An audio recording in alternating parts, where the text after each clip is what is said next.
Hello again, welcome back to John Buchan's The 39 Steps, the classic adventure novel which we're reading in full here on YouTube.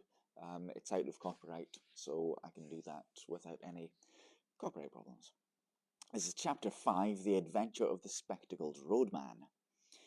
I'm assuming Roadman means something different now compared to what it did at the time. I sat down on the very crest of the pass and took stock of my position. Behind me was the road climbing through a long cleft in the hills, which was the upper glen of some notable river.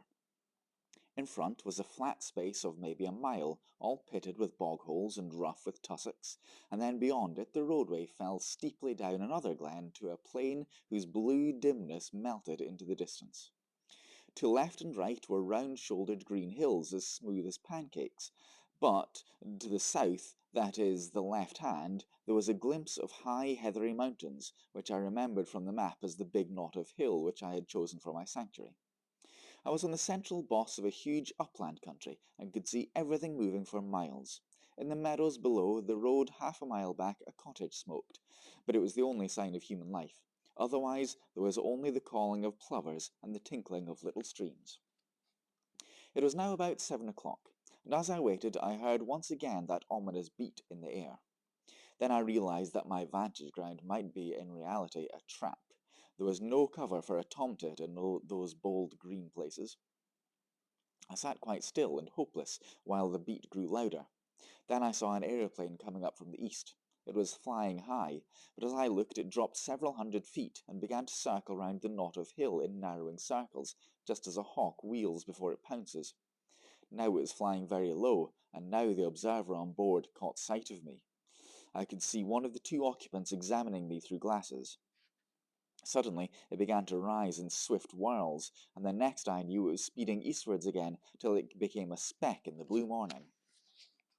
That made me do some savage thinking. My enemies had located me, and the next thing would be a cordon round me. I didn't know what force they could command, but I was certain it would be sufficient.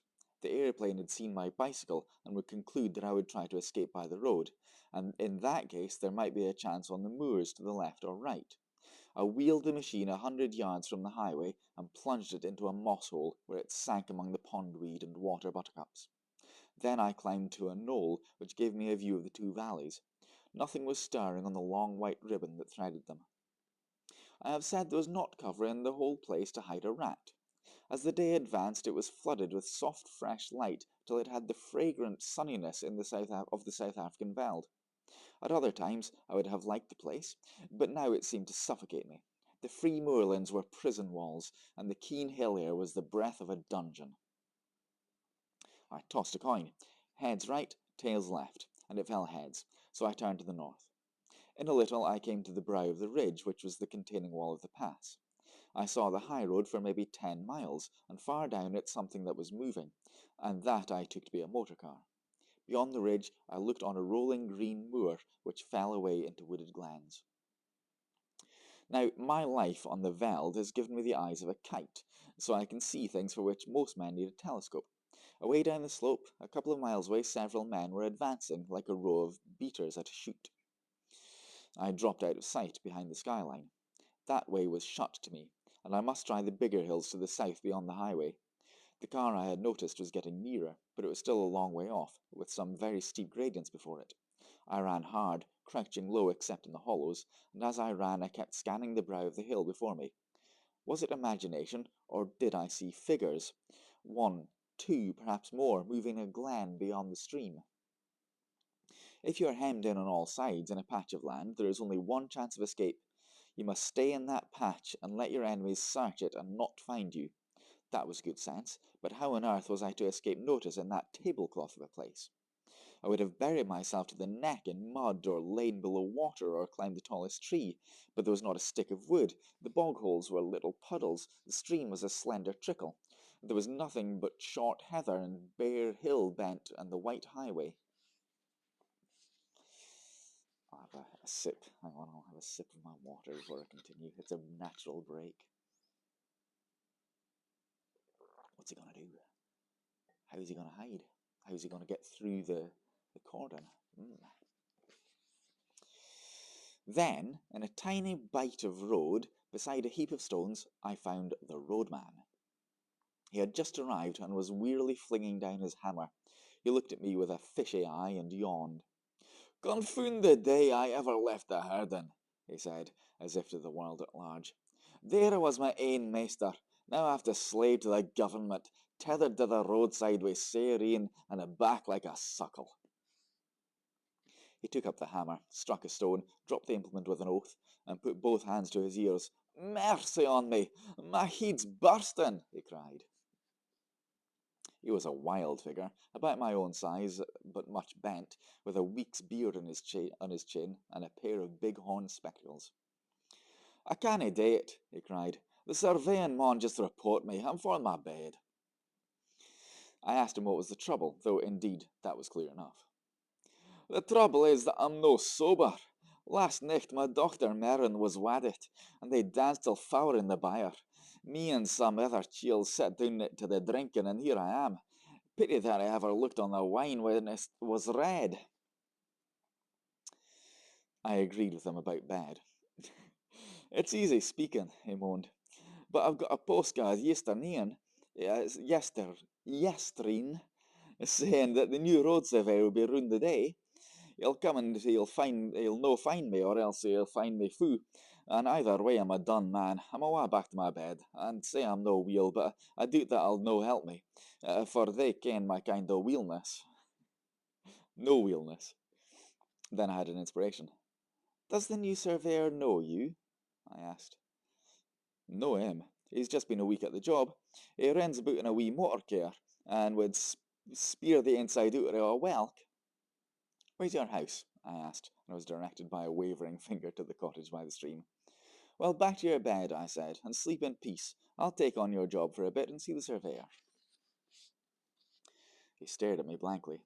Then, as the notion dawned on his fuddled brain, his face broke into a vacant, drunken smile. "You're the Billy," he cried. "It'll be easy enough managed. I'll finish that bing of stains, so you needna chap on ony mair this forenoon, I should say. Just take the barry, and wheel enough metal frae yon quarry down to the road to mak another bing the morn. My name's Alexander Turnbull, and I've been 7 year at the trade, and 20 afore herding on Leithen Water. Leithen Water, okay. My friends call me Ecky, and while specky for I wear glasses, being weak of the sight. Just you speak the surveyor fair and calm, sir, and he'll be pleased. I'll be back over midday." I borrowed his spectacles and filthy old hat, stripped off coat, waistcoat, and collar, and gave them to him to carry home. Borrowed, too, the foul stump of a clay pipe as an extra property. He indicated my simple tasks, and without more ado set off at an amble bedwards. Bed may have been his chief object, but I think there was also something left in the foot of a bottle. I prayed that he might be safe under cover before my friends arrived on the scene. Then I set to work to dress for the part. I opened the collar of my shirt. It was a vulgar blue and white check, much as ploughmen wear, and revealed a neck as brown as any tinker's. I rolled up my sleeve, and there was a forearm which might have been a blacksmith's, sunburned and rough with old scars.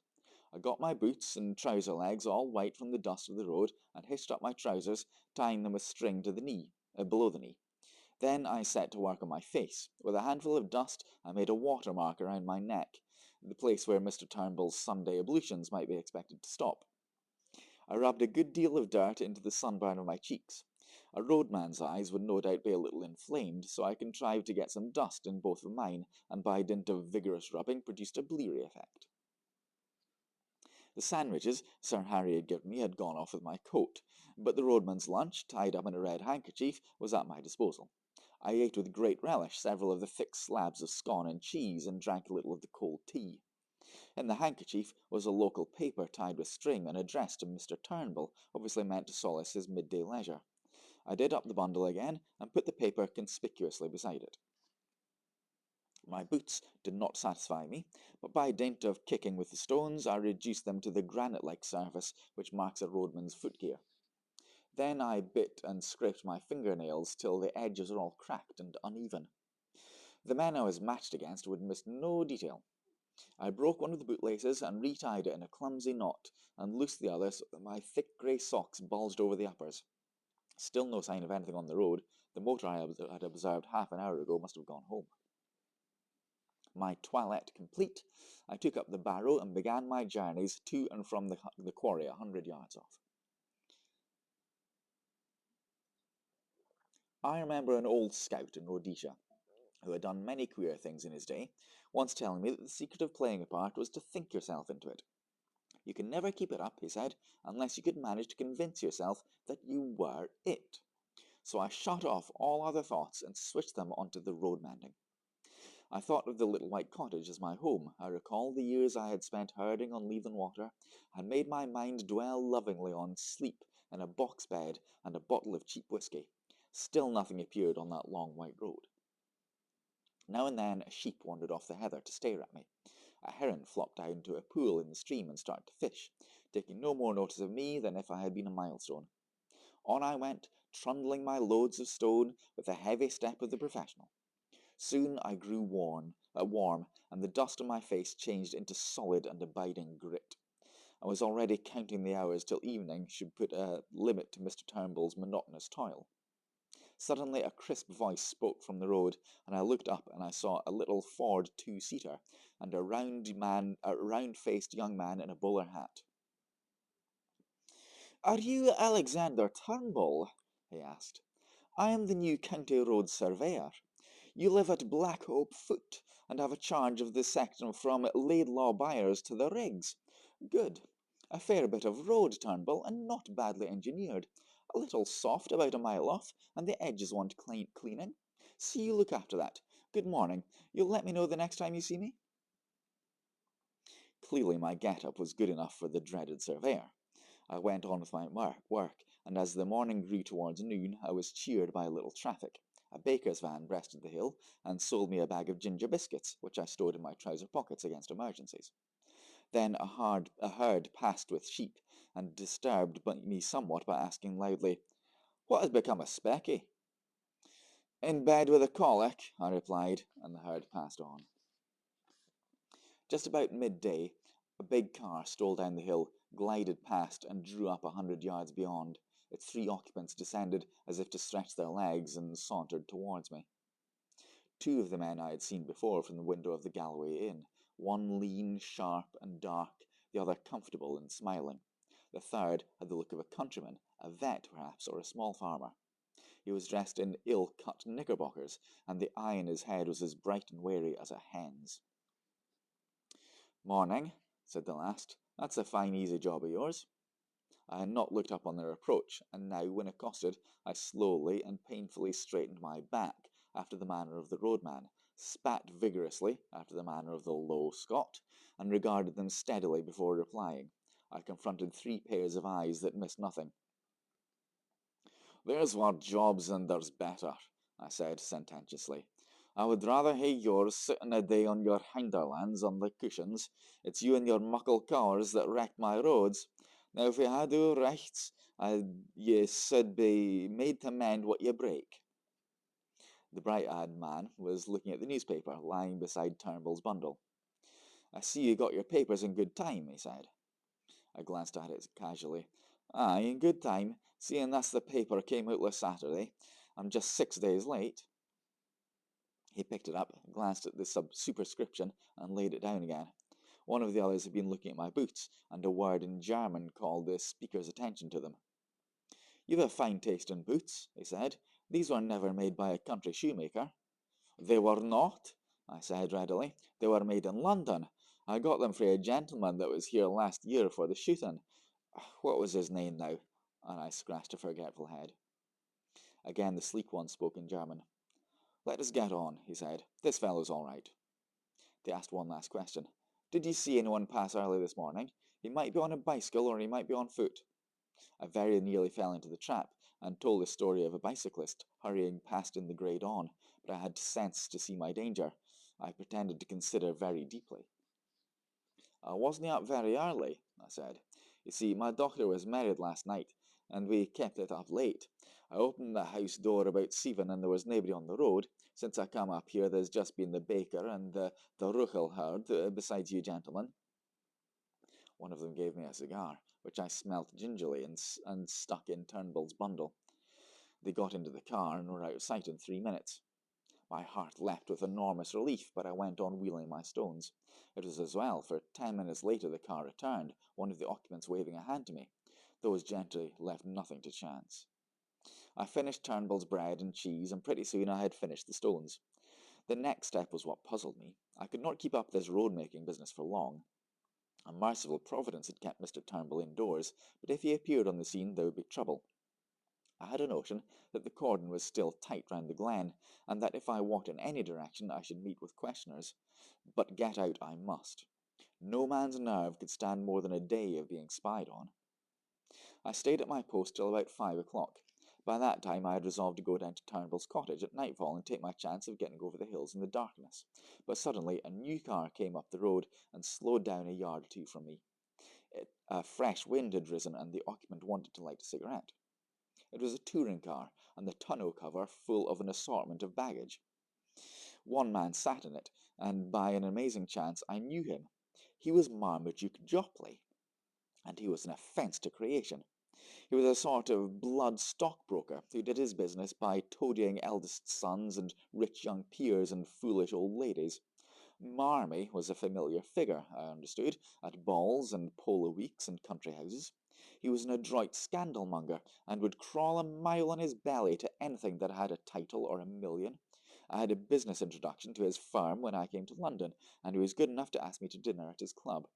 There he showed off at a great rate, and pattered about his duchesses till the snobbery of the creature turned me sick. I asked a man afterwards why nobody had kicked him, and was told that Englishmen reverenced the weaker sex. Charming. Anyhow, there he was now, nattily dressed in a fine new car, obviously on his way to visit some of his smart friends. A sudden daftness took me, and in a second I had jumped into the tonneau and had him by the shoulder. "Hello, Jopley," I sang out. "Well met, my lad." He got a horrid fright. His chin dropped as he stared at me. "Who the devil are you?" he gasped. "My name's Hannay," I said, "from Rhodesia, you remember." "Good God! The murderer?" he choked. "Just so. And there'll be a second murder, my dear, if you don't do as I tell you. Give me that coat of yours, that cap too." He did as bid, for he was blind with terror. Over my dirty trousers and vulgar shirt I put on his smart driving coat, which buttoned high at the top, and thereby hid the deficiencies of my collar. I stuck the cap on my head, and added his gloves to my get-up. The dusty roadman in a minute was transformed into one of the neatest motorists in Scotland. On Mr. Jopley's head I clapped Turnbull's unspeakable hat, and told him to keep it there. Then with some difficulty I turned the car. My plan was to go back the road he had come, for the watchers, having seen it before, would probably let it pass unremarked, and Marmy's figure was in no way like mine. "Now, my child," I said, "sit quite still and be a good boy. I mean you no harm. I'm only borrowing your car for an hour or two. But if you play me any tricks, and above all if you open your mouth, as sure as there's a God above, I'll wring your neck, savvy?" I enjoyed that evening's ride. We ran 8 miles down the valley, through a village or two, and I could not help noticing several strange-looking folk lounging by the roadside. There was the watchers, who would have had much to say to me if I had come in any other garb or company.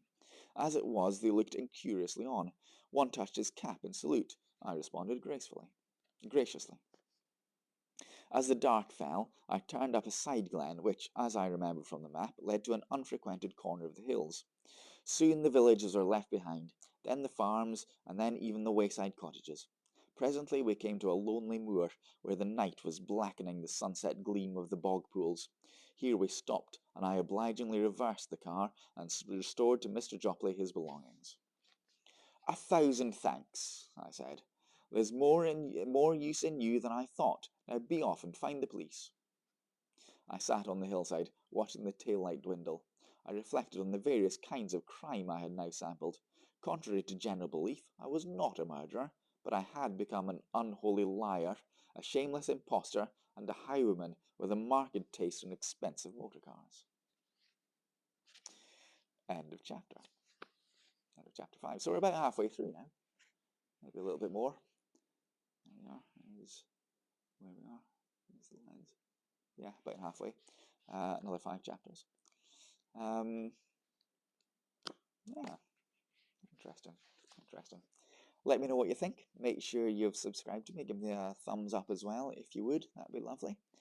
And I'll see you for the next chapter whenever you choose to watch it.